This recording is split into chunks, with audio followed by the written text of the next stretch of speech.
Lord, bawal daw magkopyahan. Wala naman, sir. Tsaka tutuwa lang ako. Mamaya, ha? Oh, ano na naman yung kinikilig-kilig mo dyan? May namit kasi akong dalawang guy sa online dating app. Alam mo ba, pare silang pogi. Kaso isa lang pipiliin ko eh. What if sa'yo na lang yung isa? Since magkaka naman tayo, tigil-tigilan mo na yan, ha? Susan, kay di mo talaga kahit kailan. Ay, naku, kung andito sa itin yan, di nagagawin sa'yo.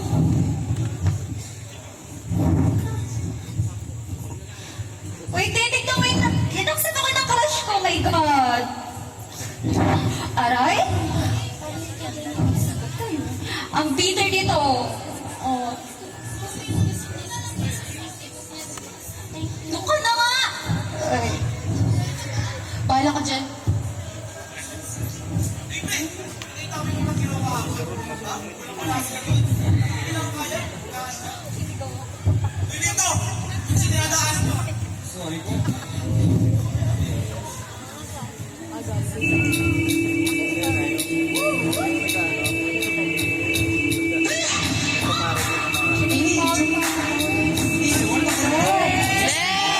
Mean Girls!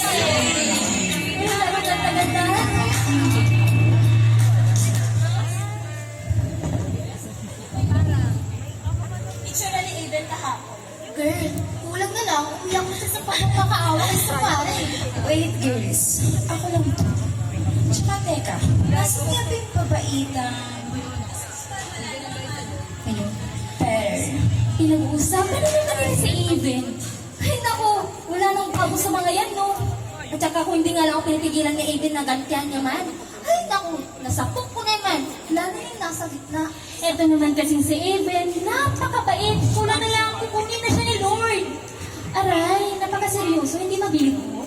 Teka nga, nasan na nga ba si Aiden? Chat mo kaya? Tawagan mo.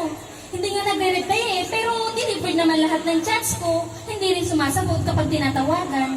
Ay, ngayon na alam ko na siya dito, di ba? May fish pa naman. Ay, wala ba siya? Kasi na kaya? Kagabi din, hindi siya magdali. Assignment kayo? Ngayon lang nalito. Okay, gagawa ko na. Ay, nako. Wala kayo. Yeah. Guys? Guys! 12B! Ano ba? Di ba kayo nakikinig? So, malilig si Sir. At pinapasabi ni Sir na hindi daw siya kakapunta.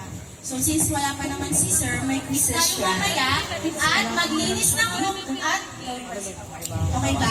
Yes, guys, ikaw muna bahala dyan. Nakisakali sa kasawan.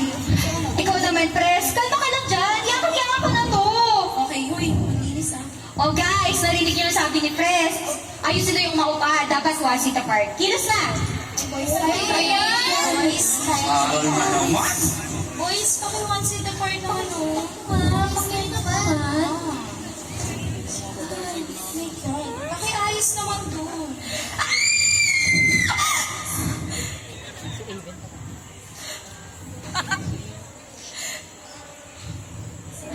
Isang sigaw ang humuko sa atensyon ng lahat.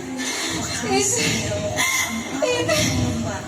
Isang bangkay ang humandungsi sa harapan nila at ito'y walang iba kundi si...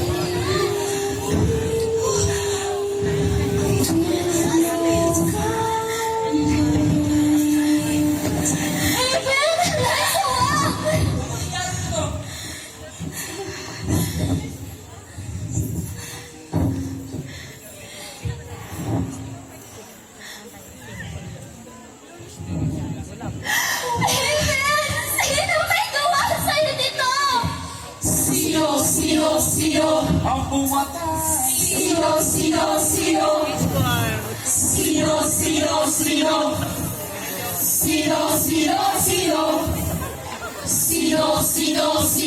Ang Sino, sino, sino? Sino, sino, sino? Sino, sino, sino? Sino, sino, sino ang pumatay? Bakit ako? Hindi na ako pumatay! Sino, sino, sino ang pumatay? Ako! Hindi ako pumatay! Sino, sino, sino ang pumatay? Sino, sino, sino ang pumatay? Sa likod ng maskara, may ibang mukhang nakatago. Hindi mo lang makilala, hanapin ang tunay na pagkatao. Nalilito sa katotohanan, hindi alam anong paniniwalaan. Takot lang na malaman, karumal-dumal na kasalanan.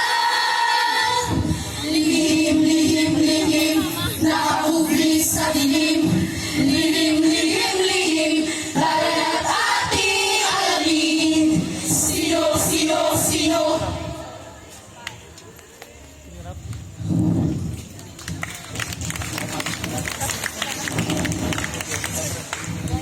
Parang walang namatay. Parang nothing happened.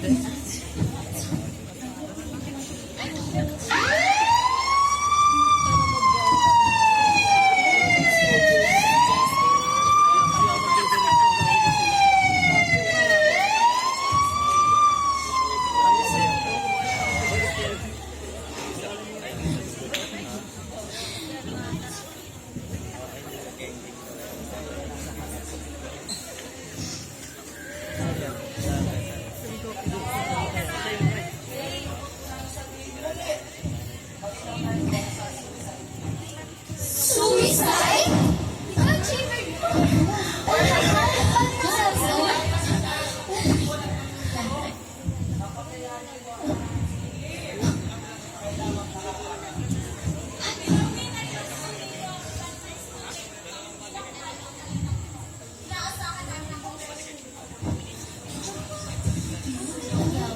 You're right, it's suicide.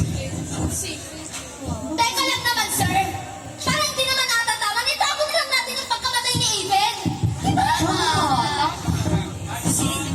Alison, iniiwasan lang natin na madami pa ang mga kamag-anak. Isa pa! Walang matibay na ebidensya. Kaya na natin na sinabi mo, kung nakinig ka naman mabuti. So, ganun na lang yun? Ano to, gaguhan? At sa paano pinagsasabi ng malinaw na ebidensya? Paano nyo ipapaliwanag yung mga pasal ni Aven sa katawan? Ano yung pinugpog niya yung sarili niya? Sakali ng suicide man si Aven, ano ba ang tingin tayo? Hindi man tayo sumagpunta. Taka pa. What? Sasabi mo? My God! Shut up, Alison! Aven's dead. So bakit kailangan pang maapektuhan yung mga may buhay pa? And please, stop saying nonsense! Naaalipagbalat kasi ako sa'yo. Hindi nagpakamatay si Aven, sir. Sir, pinatay siya. Kumalma ka. Bumalik ka sa pinakabuhay mo. Dito ka, dito. Sir, hindi nagpakamatay si Aven. At malamang sa malamang, isa sa mga yan ang pumatay sa kanya. What?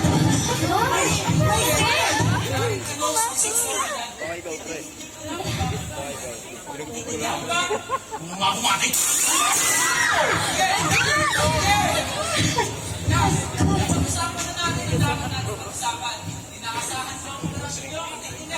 Yes, sir. So guys, Pag nagpakamatay, wala nang quiz.